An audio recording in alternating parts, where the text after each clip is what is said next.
Satu persatu adegan pembunuhan juru parkir di depan Warkop Brother, Jalan Haji Abbas Pontianak diperagakan oleh tersangka berinisial T. Rekonstruksi ini digelar langsung di lokasi kejadian pada Senin pagi. Saat reka ulang, hadir beberapa saksi yang melihat langsung peristiwa maut yang menyebabkan Jukir meninggal dunia. Kapolsek Pontianak Selatan, AKP Rio Sigal Hasibuan, menjelaskan peristiwa ini karena ada unsur sakit hati sejak Agustus lalu. Dikarenakan aksesoris sepeda motor milik tersangka hilang dan tersangka menduga tukang parkir yang melakukan pencurian.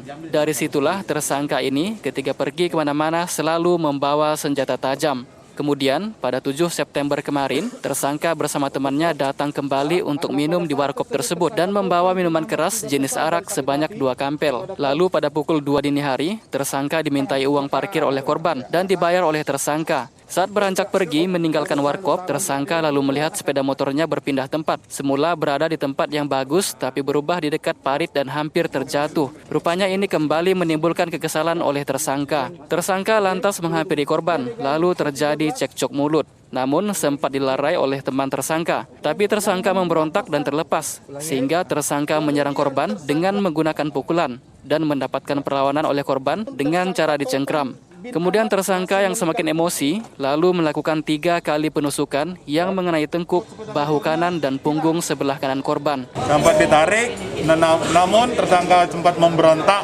sehingga terlepas dan tersangka kembali menyerang korban.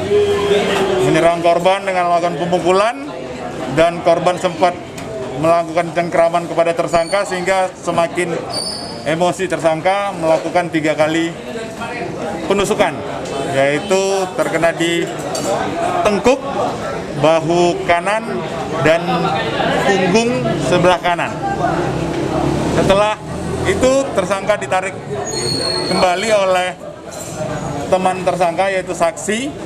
Saksi menarik tersangka sehingga korban bisa keluar dari selokan ataupun parit. Rio menambahkan, setelah melakukan penusukan, tersangka tidak melarikan diri dan tetap berada di lokasi kejadian. Sementara dari hasil yang didapati dari rumah sakit dan visum dari dokter forensik, Rio mengatakan meninggalnya korban akibat luka tusukan yang ada di punggung sebelah kanan yang mengenai paru-paru. Maulid Pon TV memberitakan.